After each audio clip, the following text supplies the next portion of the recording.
Ina mana, ina reo, ina rao rangatira ma, tēnā koutou, tēnā koutou, tēnā koutou katoa. I'm so pleased to welcome you today to the first part of our morning of celebration in this very special place. We honour the kaupapa of this space and recognise the myriad of events that it has hosted. I am Karen Billings-Jensen, the Chief Executive of Aged Concern New Zealand, and it's wonderful to have you here this morning. And this isn't even the formal welcome that's going to happen after breakfast.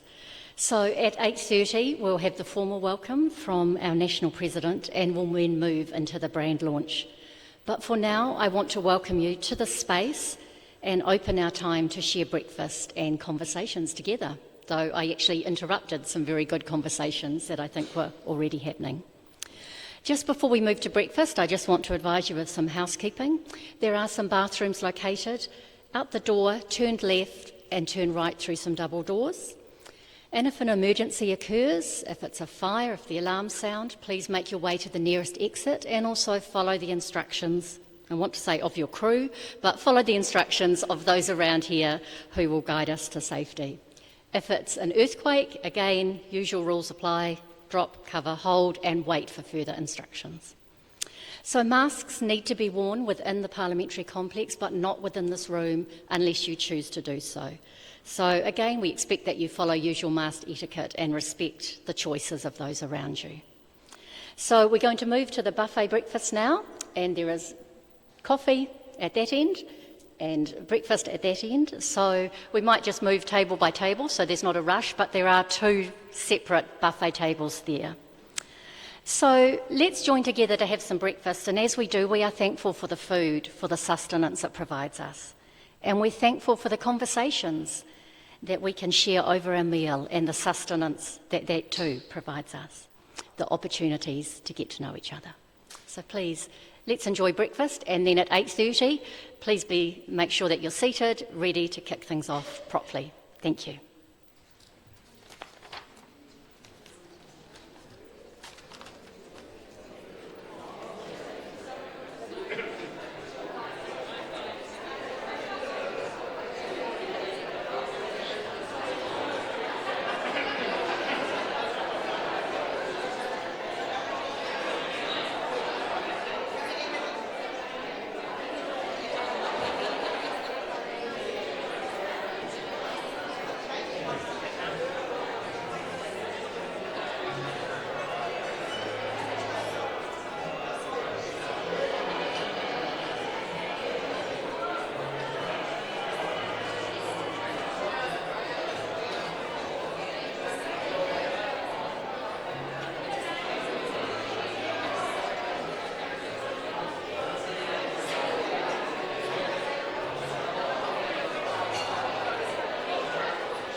Good morning, everyone.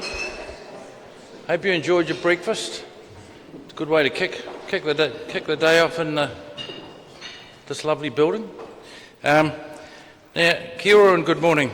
I'm Wayne Bradshaw, the National President of Aged Concern New Zealand, and it's my privilege to formally welcome you here today.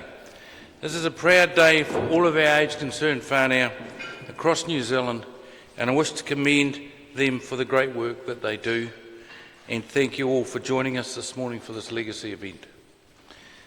We're honoured and excited to be holding our brand launch event here and streaming to those of you outside Wellington. I'd like to acknowledge our patron Ken Mason. Thank you, Ken, for coming and for all the good work you do. Our ACNZ board members and our Vice President Stephen Phillips can't be here today. Our staff, volunteers, Minister Maramat Davidson just left. She was here, which was great. And Ian McKelvey and our generous host, the Honourable Dr. Alicia Virrell, for seniors, who will be talking to us later. I'm pleased to be here today representing an organisation with a great past and a great future. Did you know that even in the days of COVID last year, our 1,900 aged concern visitor volunteers across New Zealand made 50,000 in-person visits and 26,000 phone calls to over 2,000 older persons. It was a very busy time, and the need for social connection was most important, and we stepped up and continued on the good role that aged concerns do across New Zealand. Or that our health promotion teams across the country delivered over 90 different programs with 13,000 participants, mostly on a weekly or fortnightly basis. Safer driving education courses were delivered, and that reached inside most communities and saw almost 3,000 people attend and helped create better, safer driving for the older person. And sadly, our elder abuse and neglect prevention services saw over 2,450 cases where support and information was needed. Alongside all this, our voice is strong, and we talk with the media every week and complete a submission to influence policy and all legislation every month. These are just some of the many services provided by aged concerns across the country and highlight the value that we bring to the older persons. Aged concern and its services and perspective for the rights and the dignity and the well-being of older people is still relevant and needed even after over 70 years of being here, and which is why today is important. Today we're going to hear about our brand journey and reveal our new look. Obviously, this is not it, but you will see it once the paper comes off. And one of our long-standing board members, Robert Aitken from Dunedin, Professor Robert Aitken, hooray, is going to tell you about our brand journey and reveal our new look. And later we'll have Petra Bagas joining us virtually to share her insights as a member of the sandwich generation, which is, I've never heard of that before, but sandwich generation is great. And the next generation ageing in Aotearoa. But to start us off, I'd like to introduce the Honourable Dr. Alicia Virrell, Minister for Seniors, to speak to us all. And thank you for taking your time out of your day.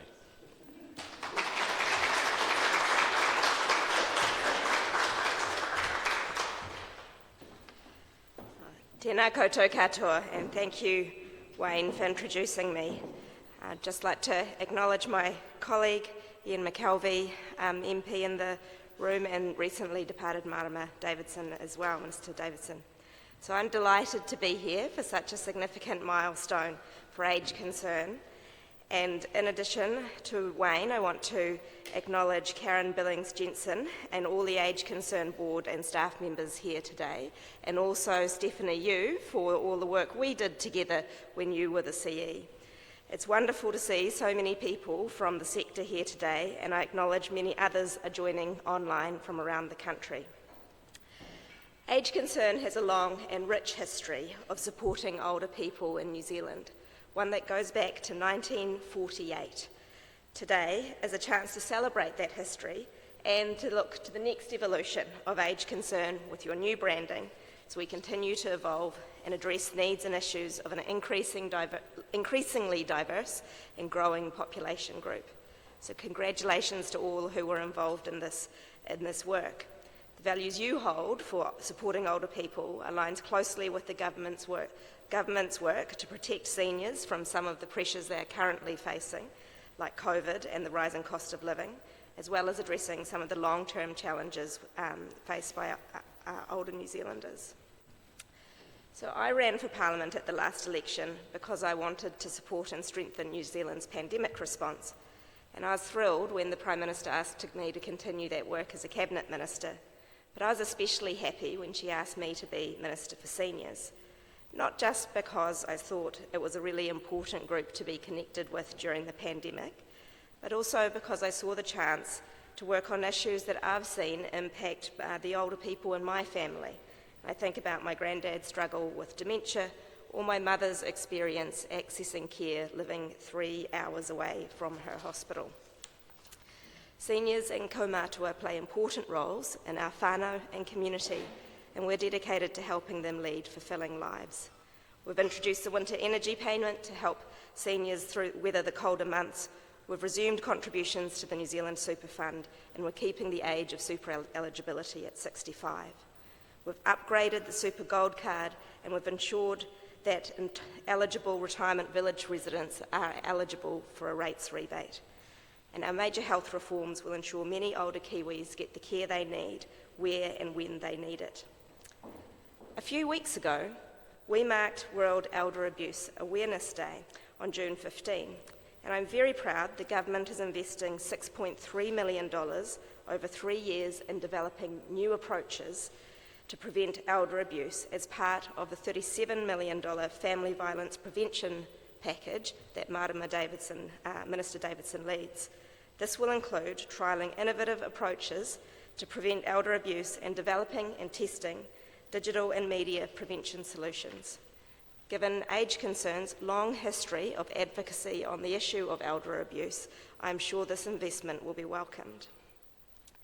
Last time I spoke to you, it was many of you will remember, it was at the September Vision for Ageing conference, Aotearoa, and I'm pretty sure that meeting was online. As part of the conference, I had the opportunity to launch the Better Later Life Action Plan, and I'm pleased now to be able to talk to you about the strides we've made since then. In May, we announced what we're doing to make the future better for older New Zealanders as part of Budget 22 by investing $3.1 million towards implementing the Better Later Life strategy. Digital inclusion is part of that strategy, and it's come up time and time again, including in relation to the COVID-19 pandemic. I want to make sure all seniors can benefit from what technology offers, like being able to access information online, use digital services, and stay in touch with their families. Since an investment in Budget 2019, the government has funded digital literacy training for seniors who need a bit more help with changing technology. And the program has seen significant improvements for participants in it. In fact, more than 2,000 people have participated in the training since it started in 2019. In this year's budget, additional money has been allocated to deliver digital literacy to a further 5,000 older people, to support and enable them to embrace technology and make sure that they can use essential services. In the field of employment, we know this is a very important area. It's clear that people over the age of 50 who lose a job find it harder to get back into paid work, and if they do, it's often at a lower salary. That's why we've developed the Older Workers Employment Action Plan, which was launched earlier this year. The plan provides a blueprint for how the government can support and encourage older people to stay in the workforce if they want or need to. It focuses on training, upskilling, finding and staying in work, supporting employers to be more inclusive, and planning for the effects and the opportunities of an ageing workforce. And finally, we know seniors aren't exempt from the pressure everyone is facing on the housing front. Now, this government is building more houses than any other government since the 1970s. And I'm working with Diane from the Office for Seniors for options that are particularly targeted towards seniors. Budget 22 allowed us to consider more innovative solutions like piloting home share schemes that match seniors with a home to younger people seeking accommodation and willing to support with some tasks or costs, support the older person with some tasks or costs. So in closing, it's been a pleasure to speak to you all, and thank you again for having me. I hope you are very proud of Age Concern's long history of supporting older New Zealanders and of the work that you still do. I wish you the very best with the new branding, and I look forward to seeing it, and continuing to work with Age Concern to further its guiding principles of dignity, well-being, equity and respect. Mā te wā.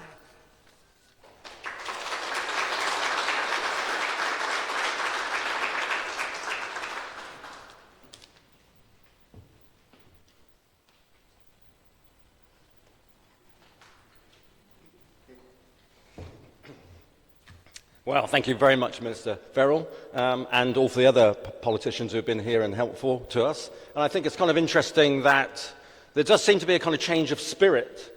Some of the initiatives that Minister Verrill outlined, I think have been a long time in coming, but we are so grateful that there seems to have been a shift in the recognition of what the level of support that our older people need. And I think it's interesting that it was mentioned about the history of Age Concern, starting off in Dunedin, I have to say, so I'm very proud of that, and our local group in Dunedin are extremely proud of that. 1948 was pretty good going, I think. But the things that they were worried about then, food, shelter, health, we're still struggling with.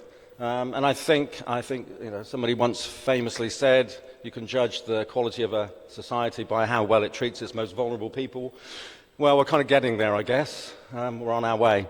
But anyway, it's nice to meet you all. My name is Robert Aitken, and I've been fortunate to work with Natasha and Karen and the rest of the board on trying to think about what we want to do as a board, as an organisation going to the future.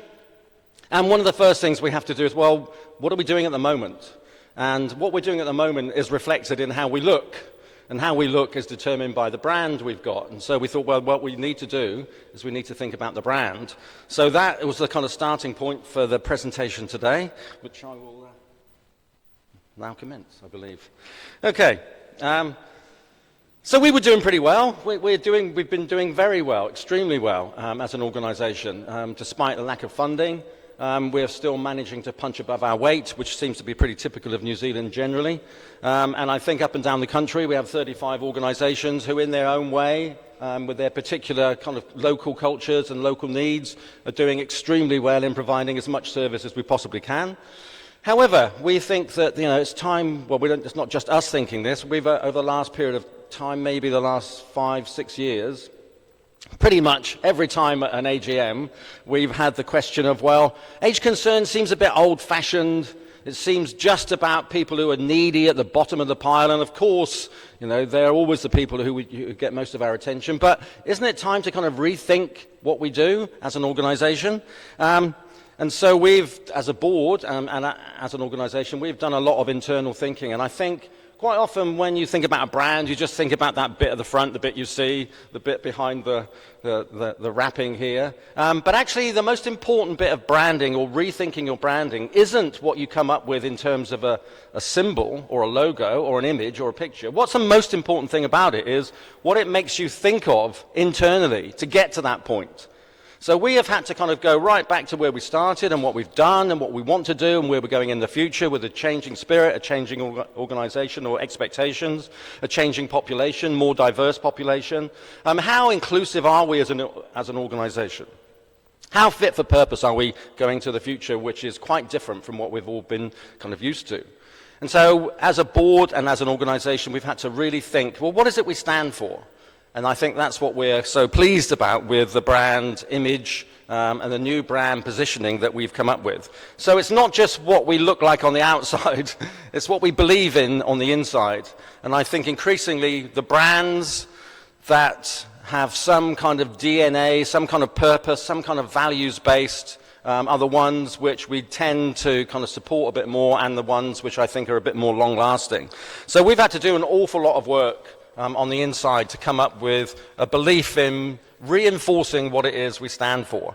And we hope that you'll agree that when we reveal the brand, you'll agree that it kind of represents what we stand for. The things, as I said, that started the organization are still important to us. We still need to think about how we move forward. I should move the slides really, shouldn't I? Having the same slide on the same thing doesn't kind of keep your interest very much. Okay, so there's a bit about our history. How we started, how our model, which was nicely termed the kind of Older People's Welfare Council, which really is a term from the 50s or the 40s and the 50s. We had to kind of change that as kind of things moved, as we moved into the 70s, and our model got adapted by Auckland and Canterbury and Wellington. So I'd like to once again say how important Dunedin was to lead the whole country, not just part of it, forward. So glad that Auckland and Wellington and Canterbury finally caught up with us and are trying to stay with us as we go forward. And so that model became kind of consolidated in the middle 70s when we became Age Concern, which was probably the most important part of a change for us, where we needed not just this kind of local support, but we needed some kind of national coordination, a national office that could bring all these things together, could lobby for us as one voice. And I think that's been extremely successful. So we're really proud about the way the organization is consolidated and represents every corner of this country. When I say every corner, I mean pretty much every corner, not every tiny little bit, because we've still got some areas that are not quite covered. But we've got 35 organizations up and down the country that are doing whatever they can in their areas. Okay, so as I said, we've been asked several times, why don't we change the name? Well, we did some research. We did some substantial research, as you would in any kind of major change. And what became quite clear was that actually most people knew about us. They knew about Age Concern. They knew what Age Concern stood for. In fact, we were recognized as being one of the top 4 kind of not-for-profit charities in the country, with St. John's and Red Cross and Salvation Army. So if you're up in that kind of league, I mean, that's pretty good. So why would you change the name? Why would you change the name? And so the research made it pretty clear that actually you shouldn't change the name. But what you do need to do is kind of revitalize, rethink, reposition, reconsider what it is you're doing. And can you represent that in some kind of symbolic, graphic, visual way? And so we went to our stakeholders, we went to all of our Age Concerns, we went to our stakeholders, we did the whole bottom-up, what is it that you think we're in the market to do? What do you think is important for us? What's important for you? What's important for us? How can we try and kind of bring those things together to have this kind of one vision? Minister Verrill's already mentioned that we're about equality and respect and dignity and well-being. So we've got that in common. But how can we kind of represent that? And so we took all that information, we synthesized it, we worked with an organization called Moxie, who have been outstanding kind of help to us. And we came up with this particular visual idea. I know what you're thinking. You're thinking, well, Robert, just show it what it is. Just get on with it. Okay, I'm getting there. We've got our reveal people edging into position. So this is probably the first time in your lives you're going to clap a piece of visual art, really. And we do think it's visual art, and we do think it kind of represents what it is we stand for. So I think we could make this interactive, couldn't we? We could do a countdown, shouldn't we? So I know working backwards is probably not very good, but anyway, so we'll start off with 10 together. 10, 9, 8, 7, 6, 5, 4, 3, 2, 1. Ta-da! Can I do one as well?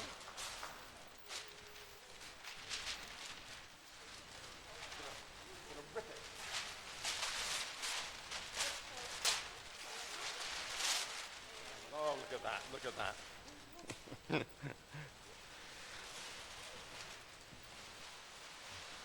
Thank you very much. Okay, so let me just explain this. So you will recognize the symbolic cultural representation here of the huia feathers, and we know that huia feathers are traditionally a sign of friendship and mana and leadership, all areas that we think are important for this, for our new position. And so what we think this is important to represent is a different understanding of the organization. One of the things that I think we've been slightly behind the 8 ball on is being more inclusive And I think that's a key thing. If you can't have dignity and respect and equality if you're not inclusive.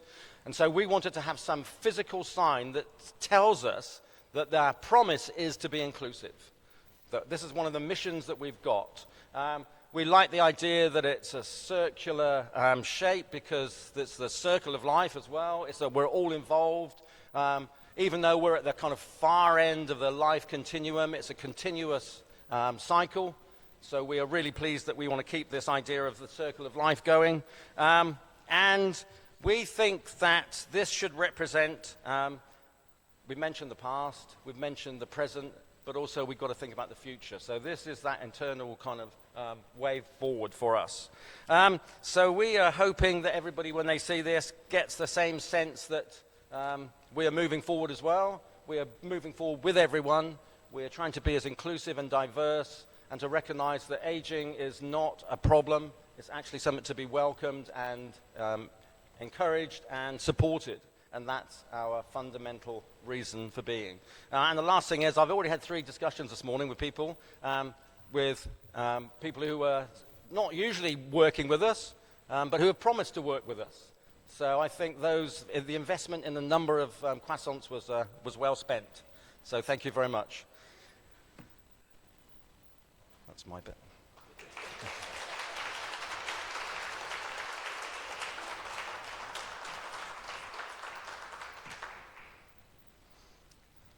Karen, over to you.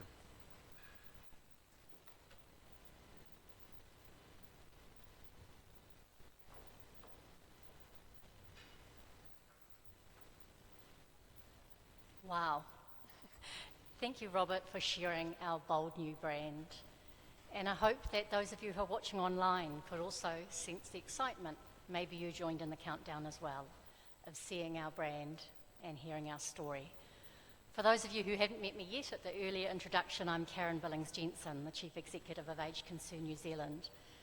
And I cannot really explain the privilege that I feel to stand here as we launch the new brand. It's such an exciting time in our history.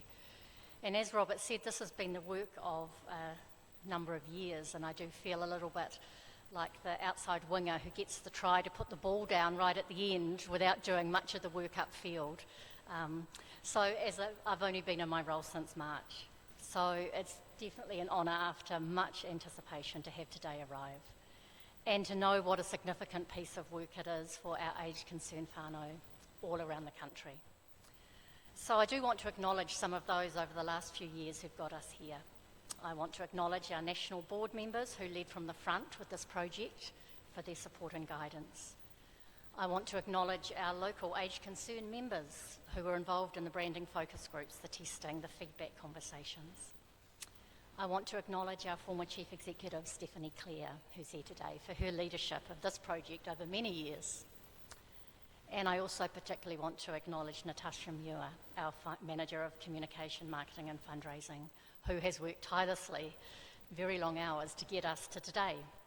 And her vision and passion have kept us on track with what we see here.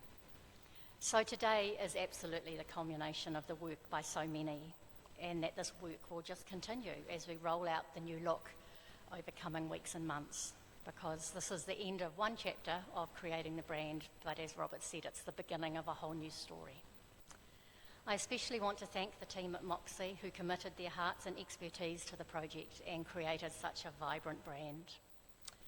I will have a few more thanks before we finish up today, but for now I want to introduce you to our inspiring guest speaker. Petra Baghurst is a communicator, a chaplain, a podcast host, and her Grey Areas podcast speaks to her generation about growing up and growing grey.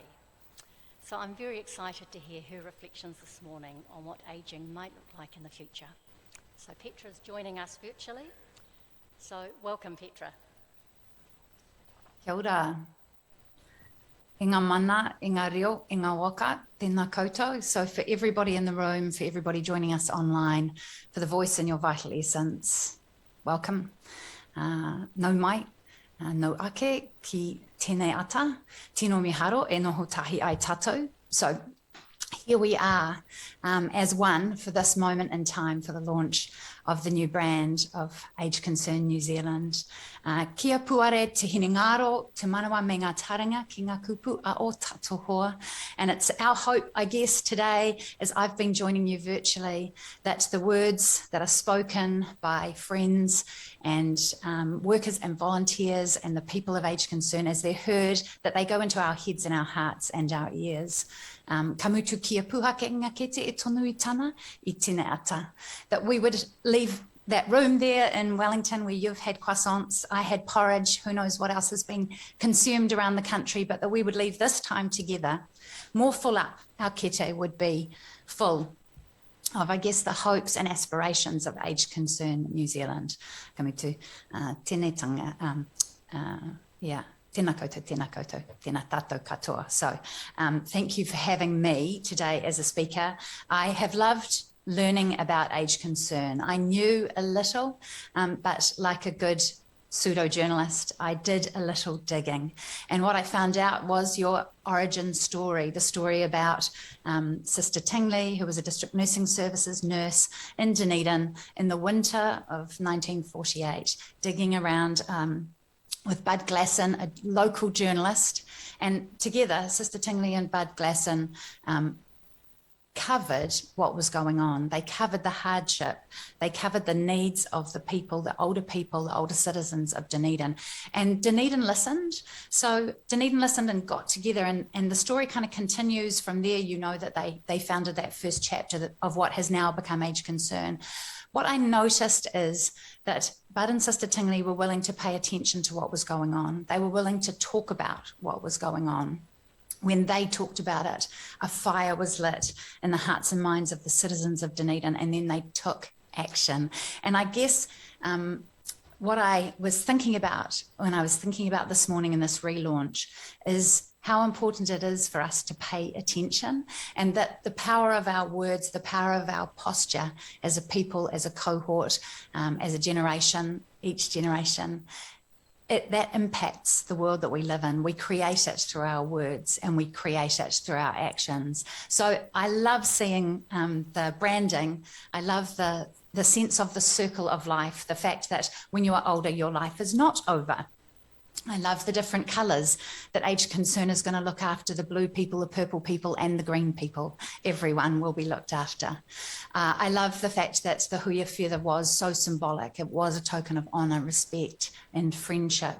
And so the other thing about the origin story that I discovered was that when Bud Glasson, as a journalist, good to know some of them can do some good, wrote those stories in Dunedin in the winter of 48, he was himself 49 years old. So he was somebody who was thinking about his next season. And earlier this year, I was also 49 years old. Happily, I am now 50. And somebody said to me, what are you interested in? What do you want to talk about? And out of that corridor, that conversation, a podcast was born that Karen has mentioned. And that podcast is called Grey Areas, not because it's just about going grey, like we did an episode on hair, yep, but it's not actually about whether or not you choose to dye your hair. It's about what does freedom, what does wellness, what does wholeness look like for you? And if it's choosing to go grey, then do that. And what we discovered with these kōrero in terms of the grey area podcasts is that when we talked about menopause, which is a natural life transition that's associated with aging, when we talked about inevitable grief, the fact that we will lose our parents and loved ones, we found that New Zealand came along for the ride. And to date, I have the number right here, 96,426 downloads of that podcast. So nearly 100,000 people wanting to engage in the conversation about going grey and growing up in Aotearoa, New Zealand. What does that say to me? Well, there are some other, we were the number one podcast, and I'm not really saying this to skite because, you know, New Zealanders don't like that, but I sat down and was curious about what my next season could look like and what my friends and family's next season could look like. And New Zealand has shown up for that conversation. We had 4.5 million Instagram views. We were the number one podcast in New Zealand and stayed in the top 10 for the whole series. And I guess I felt surprised, delighted, privileged and honoured that actually we are here. We are willing to have this conversation. And as Wayne said at the very beginning, I'm known as a sandwich generation person. So what does that mean? That means that I have teenagers at home.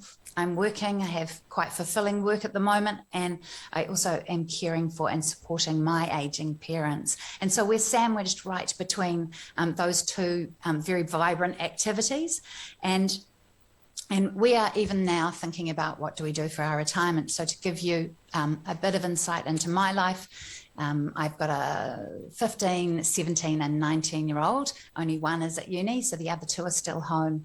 And my parents have moved onto our property in a separate apartment. And my father is of ailing health. So he's had strokes, has early Parkinson's and other medical complications. And my mother is a go-getter. She is the most improved player at the local croquet club. She just joined. She's the junior champion. She is knitting and traveling and writing poems and making art and living quite a different life to my father. So right in our very own home, we have two different expressions of wisdom years. And what it's making me do is pay attention to the kind of care that they can receive, the kind of support I can give them, but also what my future looks like. And I love the fact that age concern is work that we will all benefit from. I've been involved in a lot of different non-for-profits in the space of health services and poverty services and trafficking and all sorts of different areas. And I have never known if the work I was doing would have any impact on my life. I guess everybody who volunteers, works for and collaborates with Age Concern Aotearoa knows that they will potentially reap the benefits of this mahi. So I guess my exhortation to all of you is that in this vibrant new branding, in the colours that have been added, in the energy of that beautiful circle, that moving circle, in the symbol of honour, respect and friendship, that we can move forward like that, that we don't have to wait.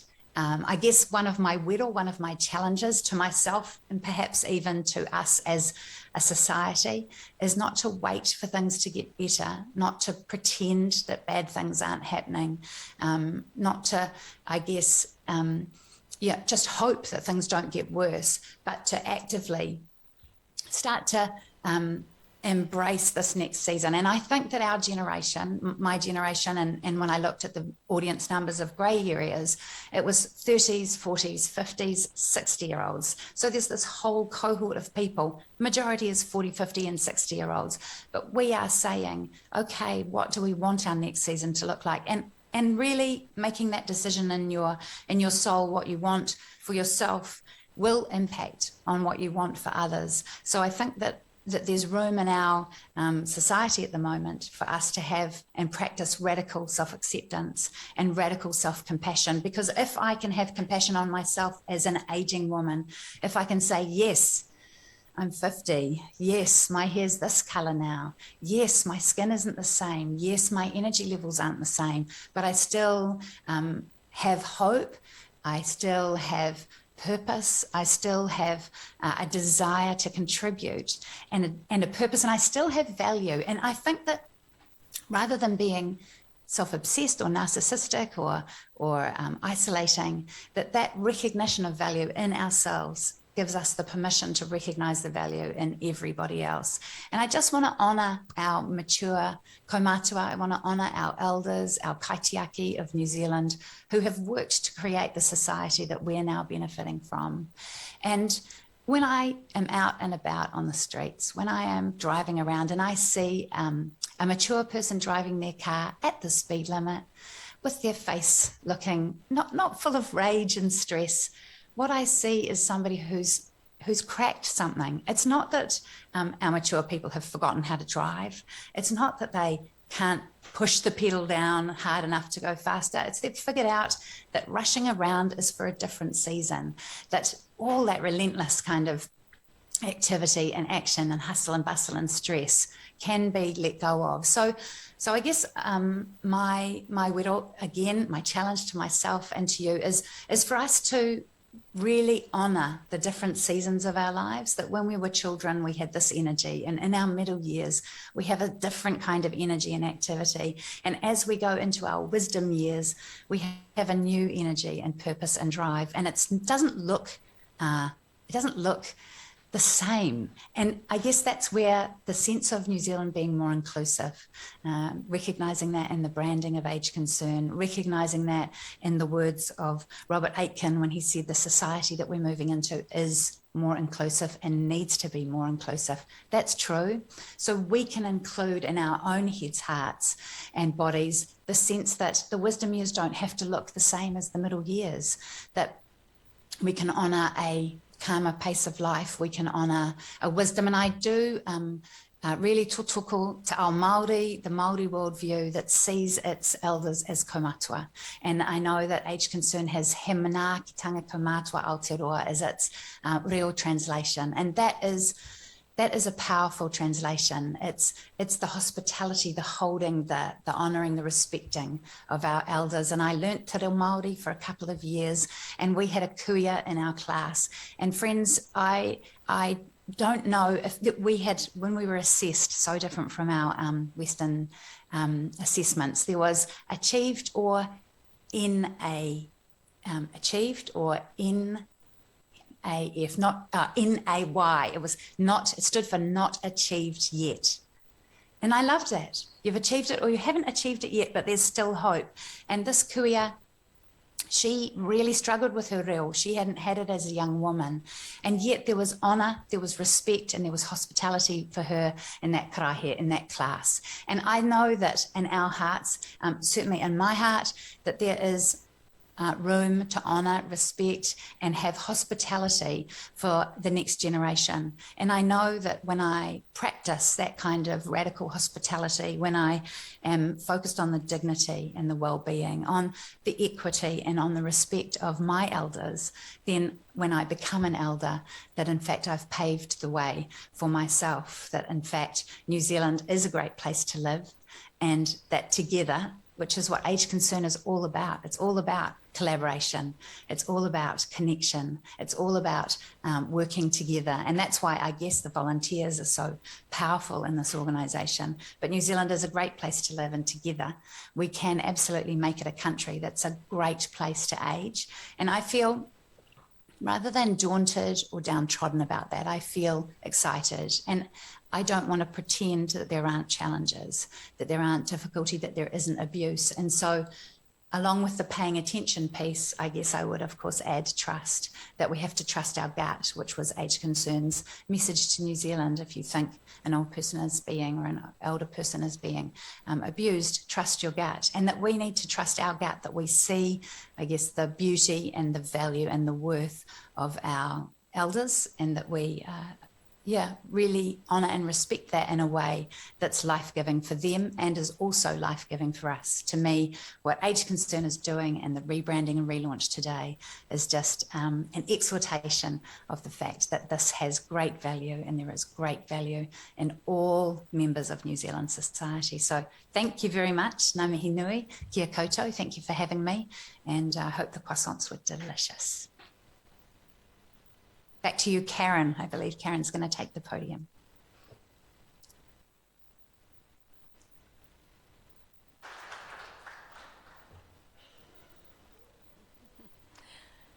Thank you, Petra, for your wonderful insights. You've given us something to think about as we move into the future, both as Age Concern, but also as a sector and as a society.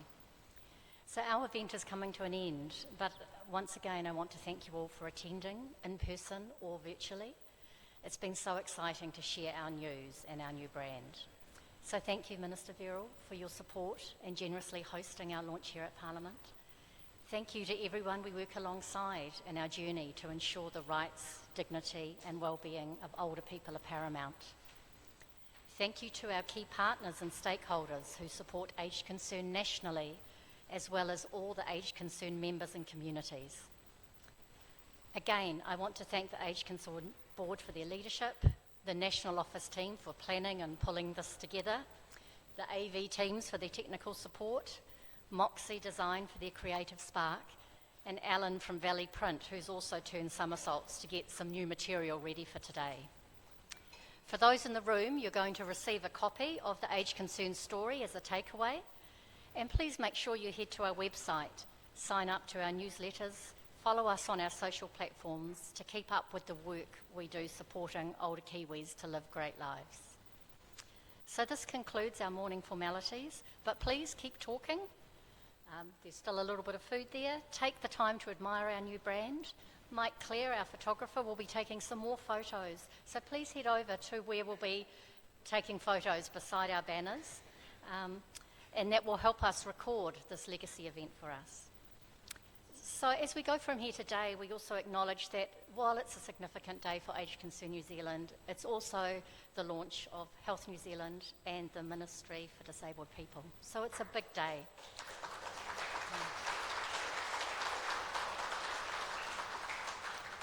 So we wish you safe travels. Ngā mihi, ka kite anō.